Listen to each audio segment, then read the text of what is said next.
gonna show you how great I am. They're always searching for the arduous task.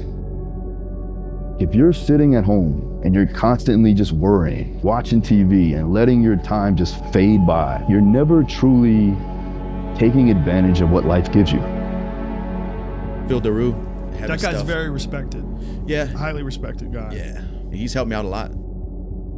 If you want to be the same throughout your years and just be complacent with that, that's on you. But the ones that are ambitious, the ones that have goals, they have the ability to make those changes happen. And if you don't do that, then you're doing yourself a disservice. Don't let failure be your downfall.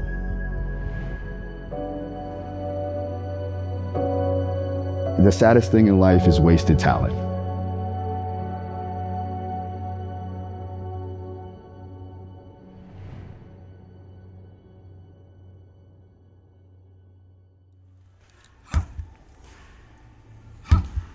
They call it a warrior gene.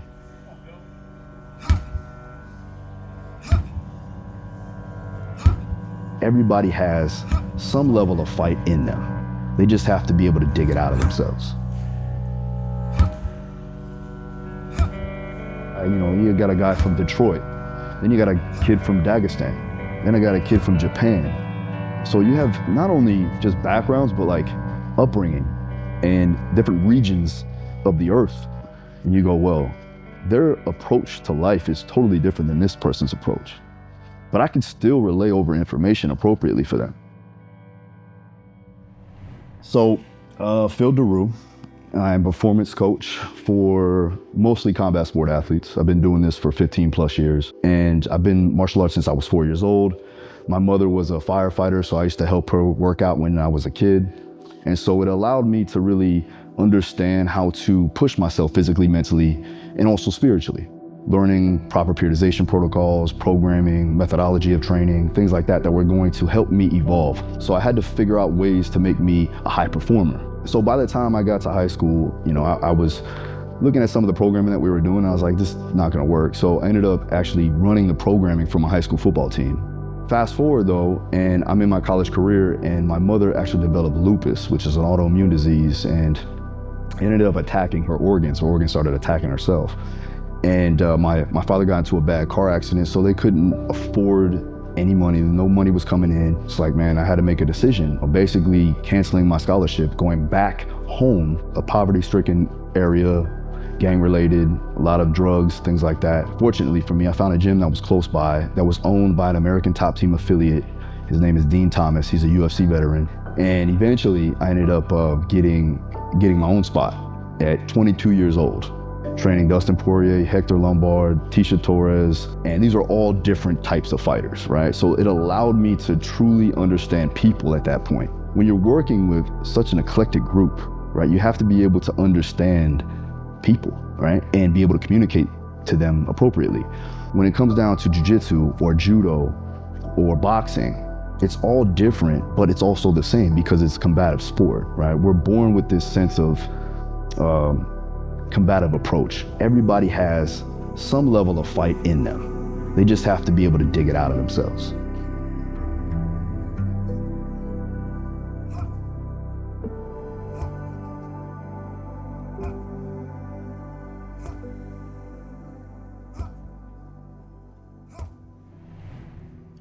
First things first, sit down, map it out, write it down, go over everything that you feel that you want to do, everything that you feel will make you whole.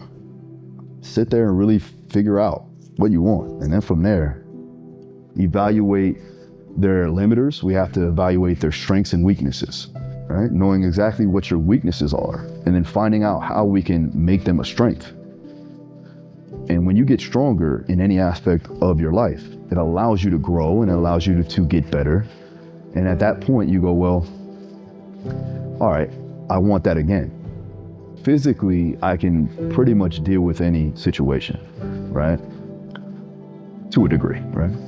But psychologically, it's hard because, especially when you have a tough time paying attention for a long period of time, a lot of ADHD going on around here, right? And I know that that's a weakness, that's a limiter for me. So again, it goes back to introspection. There is gonna be times where it's gonna get tough, and you have to go back and revisit the why. And that goes with anything. If I talk to, and I have clients now that are just regular people, general people, anything they do, whether they're orthopedic surgeons or lawyers or stay-at-home moms even, there has to be a level of correlation to what they do on an everyday basis so that they can truly understand why they're doing what they're doing. What happens if someone can't find a why? Like, what should they do? It takes some time. It takes some reflection. Sometimes you have to sit in solitude, and I do this daily. I wake up about 4:30 in the morning, right? Now, some people say, why you wake up so early? Well, because that's the only real time that you have for yourself.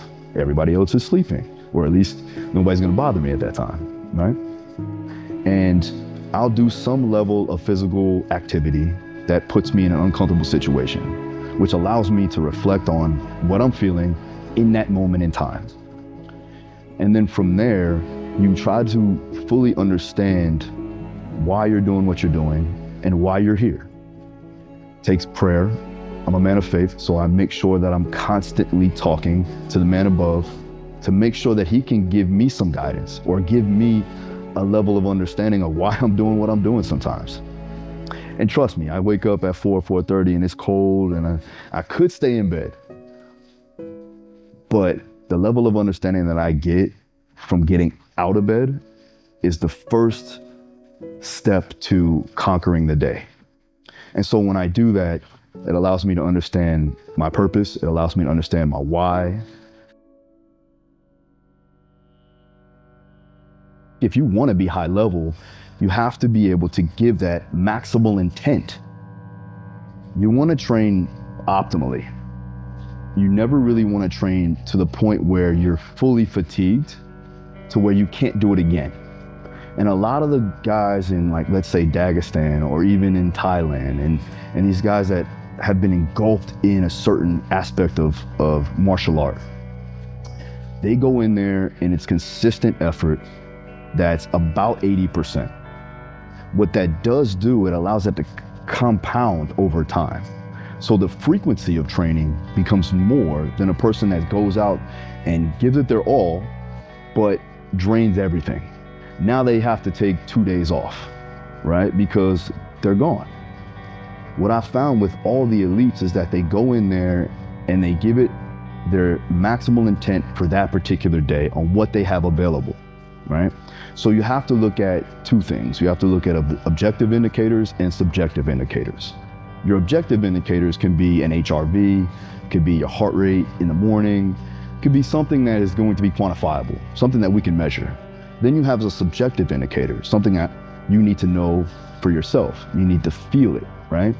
So you have to know your body. You have to know, how things are working. Are you waking up with brain fog? Are you waking up feeling lethargic? Are you waking up feeling achy? And so you have to have a level of understanding and auto-regulate that day based upon how you're feeling. Well, now we need to auto-regulate, pretty much bring down the volume, and at least get what we need to get out of that. But that day is a win because we did what we could do that day. And a lot of those elite people understand that process. The ones that don't usually tend to dig themselves deeper into a hole and end up getting hurt, injured, and now they can't consistently get better because they're dealing with an injury or they're dealing with a nagging pain or something along that line. And they end up getting burnt out psychologically and also physically. The ones that stay longer in the game become the elite. So ones that can maintain their level of progress, that stay above the rest. They're always searching for the arduous task, but every moment that you achieve certain little goals, it helps you elevate the next step and the next step. And so you try to find these new tasks to conquer. And I think that every moment that you have the opportunity to put yourself in an uncomfortable situation, it allows you to really dig deep and find out who you are and what you're made of. And so you're constantly seeking the arduous task. There was a fight that I had, it was my second pro fight, where I always talk about this, where I was literally feeling like I was gonna die in there. All I could remember was just don't give up. Just keep working, keep pushing. And whatever the case, whatever the end goal or end result may happen, you know that you put yourself through something that is very difficult, and it allows you to take that into your life, whatever you do after. Throughout my life, I've had to deal with difficult situations, and I've always made it out. So another task, another hard situation comes, and you're confident enough to get over that task because you've done it so many times before. You're still living, you're still breathing. So if you're still here, you're still kicking, you got plenty more to give. In order for you to grow, just like anything with the gym, you have to go through a little bit of pain to cause adaptation. It's after the fact of you getting done with it, you feel so accomplished. You feel so at ease. And there's so many endorphins, and you get a huge dopamine rush because of the fact that you went through something that was arduous and demanding, not only physically, but mentally and emotionally. My mother was the first person to really instill a level of work ethic in me and a not give a shit attitude. Because back in, I'm dating myself, probably in the 90s, let's just say the early 90s, women weren't accepted in the fire department. And they're probably not still to this day. But that built her up, and all intents and purposes, or you could say, no pun intended, fire inside of her to want to get stronger, faster, more equipped to deal with the pressure of, let's say, a fire breaks out and she has to carry a full-grown man out of the situation. I've always saw that as a strength that you can acquire through constant training. Strength is your ability to manage pain. And so I think every time, whether it be in the gym, whether it be in the ring, whether it be going for a ruck, whatever it is, it allows you to grow as an individual.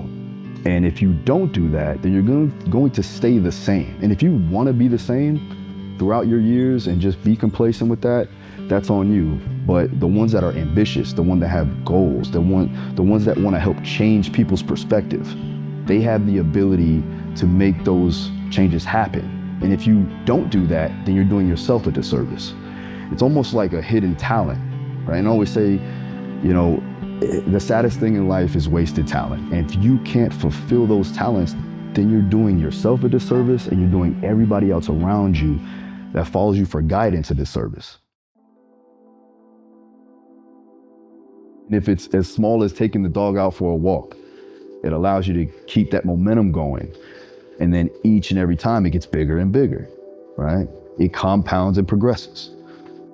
But that gets people out of depression. People don't understand that. It's like if you're sitting at home and you're constantly just worrying, or you're watching TV and letting your time just fade by, right? So if you are sitting at home, if you are finding no real fulfillment in life, just do something small. Just start something very minute in your mind.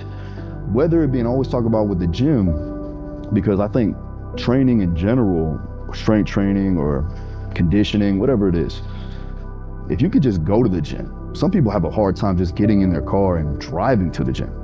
Get there first, that's one win. Even if you spend 5 minutes there, you got there. And then the next day, try to spend 10 minutes. And then it compounds and keep going. And eventually, now you make it a part of your routine. And what does it become, right? It becomes now a level of, this is just what I do now. And I've been doing this for well over 20, 30 years, just getting after it. Repeated friction, what happens? It causes a fire, right? So now you have a fire built inside of you to keep moving forward. And if it starts burning, you gotta move, right? And so as I create that friction each and every day, I can continue to keep the fire burning. And so with any aspect of your life that you're doing. If you're trying to build a business, you're trying to build a family, there's gonna be some friction, there's gonna be some pushback, there's gonna be some down times. You just gotta keep moving, you know? What's the dream personality trait? Somebody turns up to you and you're like, this is the guy, like this guy, I can turn this into someone great. Good question. They don't need to have crazy athletic ability. They don't need to have even a level of high IQ. They just have to have a level of want to.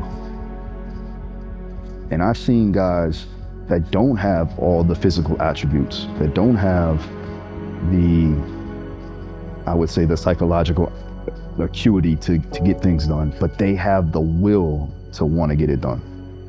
And I've seen plenty of people, some of my mentors even, they just never gave up. They just kept working. And their drive to learn more, even if they didn't have the ability to learn as good as someone else or as quick as someone else, they were able to level up and progress because they never gave up in their journey, in the process of learning, whether it be for training or whether it be for anything else. You know, so I think that that's one of the biggest attributes that anybody can have, is just the will to succeed, the will to want to do better, and the drive and the determination and the work ethic to get that done.